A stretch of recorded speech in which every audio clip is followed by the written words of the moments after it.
Gibuti karon sa National Irrigation Administration Region 11 nga miabot na sa kapin 5,000 ka sakong bugas ang ilang nabaligya nga tag 29 pesos matag kilo. Sumala sa NIA 11 nga moabot na sa 5,740 ka sakong bugas ang ilang nabaligya sa publiko nga tag 29 pesos matag kilo. Gilimitahan lamang usab sa tag 10 kilos matag tao ang nakapalit sa maong baratong presyo sa bugas nga kasagaran anaa sa vulnerable sector sama sa senior citizens ug mga buntis.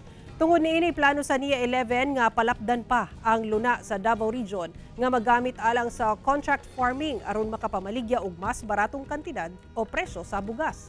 Sumala ni Engineer Alted Abot, ang Operation and Maintenance Section Head sa NIA 11, sa pagkakaroon dunay 194 ka hektarya sa luna ang gigamit sa contract farming ug laraw kining himuong 1,000 ka hektarya sunod tuig. Gipasabot ni Abot nga ang contract farming mao ang programa kung asa hatagan og input assistance ang mga mag-uuma sama sa similya, fertilizer ug insecticides ug cash assistance alang sa mga kwalipikadong mag-uuma.